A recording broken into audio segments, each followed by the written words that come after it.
Bienvenue sur Africa 24 dans cette nouvelle édition du 12-15. Voici les titres de l'actualité. La communauté de développement d'Afrique australe accueille un nouveau membre dans ses rangs. Il s'agit de l'Union des Comores, une décision prise lors du 37e sommet de la SADC. Mise en place de mesures pour relancer l'économie en République démocratique du Congo. Le pays est affecté par la forte dévaluation du franc congolais face au dollar américain qui favorise l'inflation. Et à la découverte d'une activité originale qui gagne en popularité en Égypte, certains parents font le choix d'initier les nourrissons à la natation. Plus de détails dans cette édition.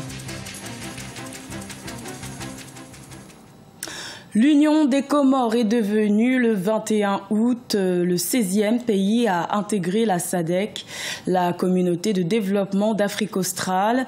Le processus d'adhésion des Comores à cette organisation sous-régionale a débuté en mars 2016, mais la validation de l'intégration s'est faite lors du 37e sommet de la SADC qui s'est déroulé les 19 et 20 août en Afrique du Sud. Patricia Solange-Dupois. Les chefs des 15 États membres de la communauté de développement d'Afrique australe se sont réunis lundi 20 août à Pretoria, en Afrique du Sud, afin de décider de l'admission de l'Union des Comores en tant que nouveau membre. Désormais officiel, l'Union des Comores est le 16e pays à adhérer à la SADC. Nous allons bénéficier de multiples choses, dont le développement industriel, un programme sur l'énergie et la santé comme tant d'autres. Cette entrée dans le développement économique de l'Afrique australe est perçue comme une réelle opportunité pour l'Union des Comores. Ils peuvent dorénavant intégrer leur stratégie de développement durable, notamment la promotion de la pêche durable et l'utilisation des énergies renouvelables, mais aussi le développement d'une agriculture plus saine. Une bonne partie des financiers sud-africains aujourd'hui cherchent des terres agricoles à mettre en valeur. Probablement, le Comore serait l'un des territoires pouvant offrir cette opportunité.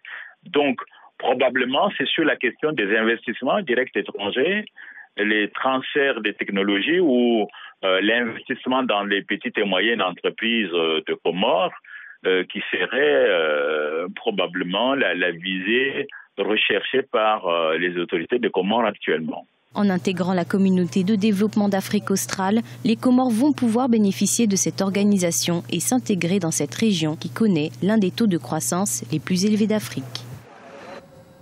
Également dans l'actualité, en Libye, le mystère demeure autour de l'enlèvement de l'ancien Premier ministre Ali Zeidan.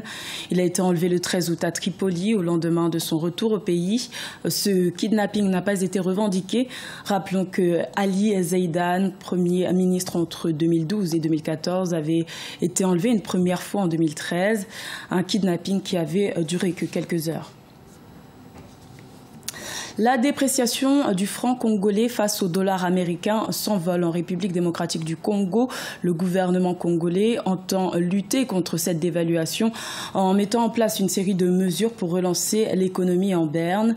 Le ministre congolais des Finances a d'ailleurs tenu une conférence à cet effet le 19 août.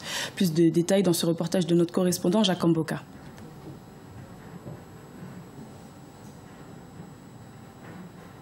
Économique afin d'assurer une bonne relance économique du pays. C'est le défi que se lance le gouvernement congolais dans un contexte où la monnaie nationale s'échange à 1550 pour $1 contre 1700 en juin et mi-juillet 2017. Une série de mesures ont été initiées pour accompagner cette relance, notamment plus de rigueur sur les régies financières du pays, commençant au poste frontalier où la fraude douanière fait perdre aux caisses de l'État plus de 100% des taxes payées. Adoptées dernièrement par le Conseil des ministres, ces mesures sont certaines de portée générale.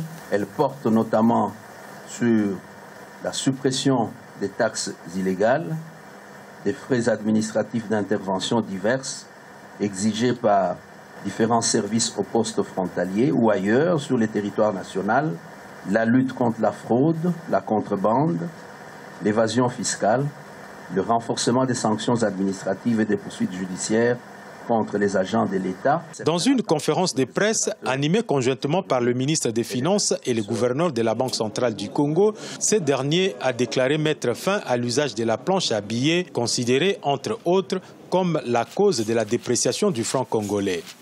Donc on ne tourne plus la planche à billets, égard encore à ceux qui croient que la monnaie va reprendre la dépréciation, parce que l'explication de la dépréciation par la planche à billets doit être oubliée.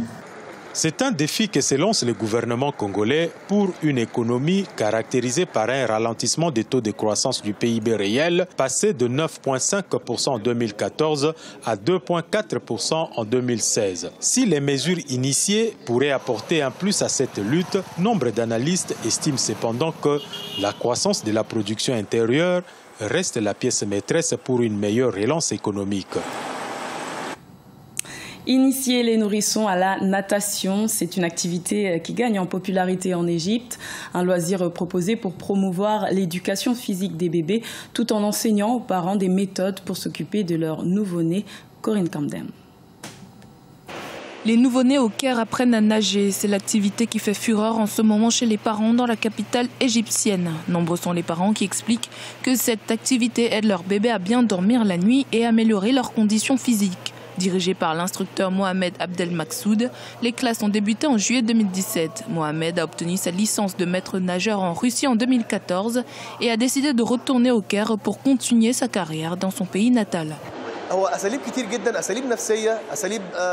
Il y a plusieurs méthodes. Certaines psychologiques consistent à tenir et à bouger les mains d'une certaine manière. Si nous tenons le bébé de la mauvaise façon, cela peut entraîner une condition médicale permanente et elle souffrira pour le reste de sa vie. Nos séances d'entraînement permettent aussi de remédier aux effets secondaires dont souffrent les bébés juste après la naissance. Nos méthodes et entraînements aident les bébés à devenir plus flexibles. Cela permet aux bébés de commencer à s'asseoir et bouger bien avant les autres bébés du même âge. Mohamed a mis en place des programmes auxquels même les bébés qui n'ont que 2 mois peuvent participer, le but étant de les familiariser avec l'eau. Au fur et à mesure que les bébés grandissent, de nouvelles techniques sont introduites, telles que la marche assistée dans l'eau. Après 7 mois de formation, on laisse les bébés nager seuls dans la piscine pour le grand bonheur des parents.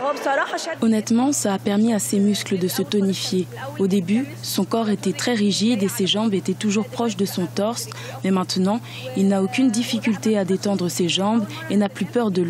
Auparavant, avant que nous participions à cette classe, nous l'amenions à la piscine, il pleurait jusqu'à ce qu'on le sorte de l'eau, mais maintenant, il aime l'eau et reste éveillé parce qu'il est en confiance et n'a plus peur. C'est grâce à une vidéo d'une de ces séances publiée sur les réseaux sociaux que l'activité de Mohamed a gagné en popularité. Pour le moment, il loue encore la piscine où ses cours ont lieu, mais il espère bientôt avoir sa propre piscine. Dans le reste de l'actualité, l'Afro-Basket Dame se poursuit ce mardi 22 août au Mali. Et l'une des affiches phares de la journée opposera dans le groupe A le Mali, pays organisateur à la Centrafrique. Un match qui se jouera à 18h30 heure locale. Et les Maliennes doivent impérativement s'imposer face aux Centrafricaines pour éviter les grosses pointures de la poule B pour les rencontres à venir. Et puis un coup d'œil à présent sur les autres matchs de la journée. Dans le groupe A, Cameroun-Tunisie est prévu à 16h15 heure locale, Centrafrique-Mali à 18h30 heure locale et Angola-Côte d'Ivoire à 20h45 heure locale. L'Angola occupe la première place de ce groupe. Et dans le groupe B, Égypte-Sénégal s'est joué à 9h30 et s'est achevé sur une victoire des Sénégalaises 93 à 61. Le Nigeria, premier du groupe B, joue contre la Guinée depuis 11h45 et le match Mozambique-République démocratique du Congo est prévu à 14h. Ce journal a été réalisé par l'ensemble de la rédaction. Merci de votre fidélité. Retrouvez dans un instant une nouvelle édition de l'information sur Africa 24.